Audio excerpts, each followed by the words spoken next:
अस्सलाम वालेकुम नाज़रीन, मैं ਤੁਹਾਡਾ ਮੇਜ਼ਬਾਨ ਸ਼ਹਜ਼ਾਦ ਨਈਮ।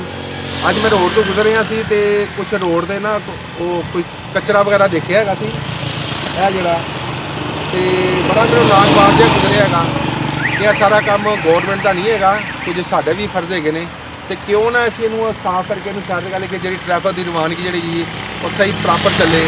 ਤੇ ਇਹਨੂੰ ਸਾਫ਼ ਕਰਾਉਣ ਵਾਸਤੇ ਇੱਕ ਮੈਂ ਆਪਣੇ ਟੀਮ ਵਰਕ ਦੋਸਤ ਨੂੰ ਬੁਲਾਇਆ ਹੈਗਾ कि इधर आओ यार तो मेरी हेल्प कराओ। अरसलान अस्सलामुअलैकुम।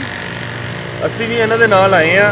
ਇਹਨਾਂ ਨੇ ਸਾਨੂੰ ਆਵਾਜ਼ ਦਿੱਤੀ ਹੈ ਕਿ ਭਾਈ ਆ ਥੋੜਾ ਜਿਹਾ ਕੰਮ ਕਰਨਾ ਵਾ ਤੇ ਇਨਸ਼ਾਅੱਲਾ ਅੱਜ ਅਸੀਂ ਸਮਝ ਆਪਣਾ ਵੀ ਹਿੱਸਾ ਪਾ ਦਾਂਗੇ ਨਾ ਕਿ ਅਸੀਂ ਆਪਣੇ ਰੋਡ ਤੋਂ ਇਹਦੀ ਵਜ੍ਹਾ ਤੋਂ ਕਿਸੇ ਦਾ ਨੁਕਸਾਨ ਨਾ ਹੋ ਜਾਵੇ, ਕਿਸੇ ਨੂੰ ਕੋਈ ਸੱਟ ਨਾ ਲੱਗ ਜਾਵੇ, ਇਸ ਲਈ ਅਸੀਂ ਬਣਾਏ ਆ ਭਾਈ ਦੇ ਨਾਲ। देखो जी नाज़रीन, आ भी बहुत बड़ी नेकी हैगी है, आ करना काम आ खिदमत खलक हैगी है।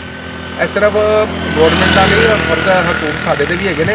ਅਸੀਂ ਅੱਜ ਕਿਸੇ ਦਾ ਭਲਾ ਕਰਾਂਗੇ ਤੇ ਅੱਲਾਹ ਤਾਲਾ ਸਾਡਾ ਭਲਾ ਕਰੇਗਾ। ਤੇ ਅੱਜ ਸਾਡੇ ਭਾਈ ਨਾਲ ਹੈਗੇ ਨੇ ਤੇ ਮੇਰੇ ਨਾਲ ਕਰਾਉਣੀਆਂ ਸਾਈਡ ਤੇ ਤੁਸੀਂ ਦੇਖ ਹੀ ਰਹੇ ਹੋ। ਆ ਢੇਰੀ ਵਗੈਰਾ ਦੇਖੋ, ਆ ਟ੍ਰੈਫਿਕ ਦੀ ਆ ਜਾਣ ਦੀ ਬੜੀ ਦੁਸ਼ਵਾਰੀ ਹੋਈ। ਸ਼ੁਰੂ ਕਰੀ ਮੈਂ ਇਧਰੋਂ ਗਈ ਜਾਂਦਾ ਜਿਹੜਾ ਤੁਹਾਡਾ ਹੋਣਾ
जो काम थोड़ा सा था वो तो हो गया।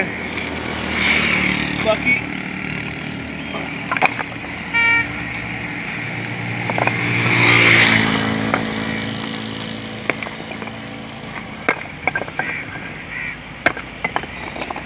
बकाया जी असी अपनी आवाम को कुछ पैगाम देना चाहते हैं कि खुदा का वास्ता अपना और दूसरों का ख्याल करो। सड़क तो ज़रा ना थोड़ा अगे करके छोड़ दिया करो कि देखो आ जाने ट्रैफिक वो वास्ते मसला होएगा। आ देखो थोड़ा काम होया, 5 मिनट का काम हो गया, ये थोड़ा सा काम किया अब ਤੁਹਾਡੇ ਵਾਸਤੇ ਤੇ ਸਾਰਿਆਂ ਵਾਸਤੇ ਸਕੂਨ ਹੋ ਗਿਆ। ਆ ਦੇਖੋ ਕਿਹੜਾ ਟਾਈਮ ਲੱਗਾ। ਤੇ ਇਸ ਮਿਹਰਬਾਨੀ ਕਰਕੇ ਨਾ ਤੁਸੀਂ ਜ਼ਰਾ ਸਾਈਡ ਤੇ ਕਰਕੇ ਛੋੜ ਦਿਆ ਕਰੋ ਕਿ ਜਿਹੜਾ ਨਾ ਅਸੀਂ ਕਿਸੇ ਦੇ ਲਾਮਾ ਨਾ ਦਈਏ ਤੇ ਆਪਣੇ ਮੁਲਕ ਨੂੰ ਕਰਨਾ, ਅਸੀਂ ਕਿਸੇ ਦੇ ਨੁਕਸਾਨ ਨਹੀਂ ਕਰਨਾ ਹੈਗਾ। ਤੇ ਬਸ ਇਹੀ ਕਰਨਾ ਸਾਰੇ ਤੇ ਆਵਾਜ਼ ਨਾਲ। ਆ ਦੇਖੋ ਤਕਰੀਬਨ ਸਾਰਾ ਸਾਫ਼ ਹੋ ਚੁੱਕਿਆ ਹੈ। ਆ ਦੇਖੋ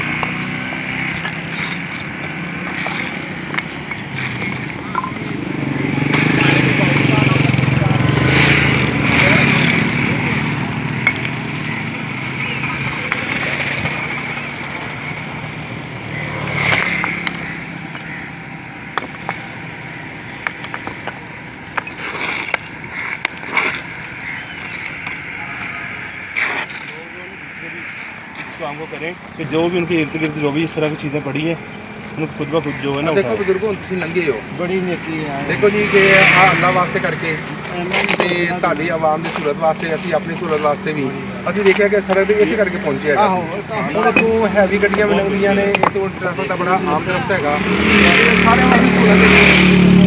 ਅਸੀਂ ਥੋੜ੍ਹੀ ਦੇਰ ਦਾ ਖਿਦਮਤ ਦਾ ਖਲੇ ਕਰ ਲਈਏ, ਸਾਡਾ ਕੀ ਚਲਾ ਗਿਆ। ਦੇਖੋ ਜੀ, ਆਹ ਤੇ ਲੋਕਾਂ ਨੂੰ ਜਿਹੜੇ ਸੁਣਨ ਵਾਲੇ ਉਹਨਾਂ ਨੂੰ ਖਿਆਲ ਹੋਣਾ ਚਾਹੀਦਾ ਨਾ। ਉਹ ਨਹੀਂ ਗੌਰ ਕਰਦੇ, ਉਹ ਤੇ ਐਸਾ ਕਰਦੇ ਨੇ, ਰੁਪਈਆ ਲੈਂਦੇ ਨੇ, ਜਿੱਥੇ ਆਉਂਦੇ ਨੇ ਕਰਦੇ ਨੇ, ਆ ਨਹੀਂ ਦੇਖਦੇ ਕਿ ਆਵਾਮ ਨੂੰ ਤਕਲੀਫ ਇੱਥੋਂ ਹੁੰਦੀ ਹੈ, ਕਿੱਥੇ ਕਿਸਮ ਹੁੰਦੇ ਆ। ਤੇ ਬਾਕੀ ਆ ਜੀ, ਅਸੀਂ ਆਵਾਮ ਕੋਲੋਂ ਤੁਸੀਂ ਹੁਣ ਖੁਸ਼ ਹੋਏ ਨੇ ਤੇ ਇਹਦੇ 'ਚ ਸਾਡਾ ਵੀ ਚਲਾ ਗਿਆ। ਥੋੜ੍ਹੀ ਜਿਹੀ ਖਿਦਮਤ ਕਰਕੇ ਆਪਣੇ ਅਸੀਂ ਆਪਣੇ ਮੁਲਕ ਨੂੰ ਸੰਭਾਲਣਾ, ਸਾਫ ਸੁਥਰਾ ਅਸੀਂ ਰੱਖਾਂਗੇ। ਅਸੀਂ ਹਕੂਮਤ ਨਹੀਂ ਬੁਰਾ ਭਲਾ ਕਹੀ ਜਾਈਦਾ ਕਿ ਜੀ ਆਵਾਮ ਹੈ ਆ ਜਿਹੜੀ ਐਸਾ ਕਰਦੀ ਨਹੀਂ, ਐਸਾ ਕਰਦੀ। ਅਸੀਂ ਆਵਾਮ ਆਪ ਹੀ ਕੁਝ ਠੀਕ ਨਹੀਂ ਹੈਗੀ ਕਿ ਜਿਹੜੇ ਸੜਕ ਦੇ ਵਿਚਕਾਰ ਆਮ ਰਸਤੇ ਦੇ ਵਿੱਚ ਸਾਡਾ ਜੀ ਕੱਚਾ ਸੁੱਟ ਕੇ ਚੱਲੀ ਦਾ। ਤੇ ਕਿਉਂ ਨਾ ਕਿਹਾ, ਦੇਖੋ 2 ਮਿੰਟ ਲੱਗਾ, ਅਸੀਂ ਇੱਥੇ ਗੁਜ਼ਰੇ ਸੀ ਤੇ ਅਸੀਂ ਕਿਉਂ ਨਹੀਂ ਇੱਧਰ ਦੇਖਿਆ ਕਿ ਯਾਰ ਨਹੀਂ ਆ ਪ੍ਰੋਬਲਮ ਹੁੰਦੀ ਹੈ, ਮਸਲਾ ਹੁੰਦੇ ਆ। ਤੈਨੂੰ ਅਸੀਂ ਜ਼ਰਾ ਕਰੀਏ ਬਕਾਇਆ ਬਜ਼ੁਰਗੋ, ਆਪਣੀ ਦੁਆਵਾਂ 'ਚ ਯਾਦ ਰੱਖਣਾ। ਬਹੁਤ ਮਿਹਰਬਾਨੀ ਜੀ, ਬਹੁਤ ਸ਼ੁਕਰੀਆ। ਆਹ ਦੇਖੋ ਇੱਥੇ ਕਚਰਾ ਪਿਆ ਹੈਗਾ ਸੀ, ਅੱਧੀ ਸੜਕ ਇਹਨੇ ਮਲੀ ਹੈਗੀ ਸੀ। ਆਹ ਦੇਖੋ ਇੱਥੇ ਕਰਨ ਉਧਰ ਹੋ ਗਿਆ, ਸਾਡਾ ਕੀ ਚਲਾ ਗਿਆ, ਕੁਛ ਨਹੀਂ। ਤੇ ਮੇਰਾ ਆਵਾਮ ਦੇ ਅੱਗੇ ਪੈਗਾਮ ਇਹੀ ਹੈਗਾ ਕਿ ਨੇਕੀ ਕਰੋ, ਅੱਲਾਹ ਤਾਲਾ ਕੋਲ ਲੈਣਾ, ਆਪਣੇ ਵਾਸਤੇ ਸਹੂਲਤ ਦੇਵੋ, ਉਹ ਦੂਸਰੇ ਵਾਸਤੇ ਸਹੂਲਤ ਦੇਵੋ। ਕੁਛ ਚੀਜ਼ਾਂ ਤੇ ਹਰਫ ਨਹੀਂ ਆਉਂਦਾ, ਕਿਸੇ ਕਿਸਮ ਦਾ ਕੋਈ ਹਰਫ ਨਹੀਂ ਆਉਂਦਾ। ਦੇਖੋ ਅਲਹਮਦੁਲਿਲਾ ਅਸੀਂ ਵੀ ਕੀਤਾ ਹੀ ਹੈ ਨਾ, ਅਸੀਂ ਬਲਕਿ ਅਸੀਂ ਕਿਤੇ ਫੰਕਸ਼ਨ 'ਤੇ ਜਾ ਰਹੇ ਤੇ ਰਸਤੇ 'ਚ ਦੇਖਿਆ ਤੇ ਕਚਰਾ ਵਗੈਰਾ ਪਿਆ, ਤੇ ਅਸੀਂ ਫੰਕਸ਼ਨ ਭੁੱਲ ਗਏ ਅਸੀਂ, ਜਾਂ ਕਚਰਾ ਸੀ ਆ ਕੇ ਪਹਿਲਾਂ ਯਾਰ ਆ ਜਿਹੜੀ ਖਿਦਮਤ ਖਲਾ ਕੇ ਅਸੀਂ ਆ ਕਰ ਲਈਏ। ਤੇ ਬਕਾਇਆ ਨਾਜ਼ਰੀਨ, ਜਿੱਥੇ ਵੀ ਕੋਈ ਅਸਾਂ ਦੇਖੋ ਕਚਰਾ ਵਗੈਰਾ ਦੇਖੋ, ਕੇਲੇ ਦਾ ਛਿਲਕਾ ਦੇਖੋ, ਜਿਹੜੀ ਆਵਾਮ ਵਾਸਤੇ ਤਕਲੀਫ ਹੈ ਉਹਨਾਂ ਨੂੰ ਉਹ ਜ਼ਰਾ ਸਹਾਇਤਾ ਕਰਦੇ ਹੋ। ਸਵਾਬ ਲਵੋ, ਬਸ ਮੇਰੇ ਤੁਹਾਡੇ ਵਾਸਤੇ ਇਹੀ ਪੈਗਾਮ ਆਵਾਮ ਵਾਸਤੇ ਹੈਗਾ। ਹੋਰ ਮੈਂ ਤੁਹਾਡੇ ਅੱਗੇ ਗੁਜ਼ਾਰਿਸ਼ ਕਰ ਸਕਦਾ ਤੇ ਬਾਕੀ ਇਹਦੇ ਨਾਲ ਮੈਨੂੰ ਇਜਾਜ਼ਤ ਦਿਓ।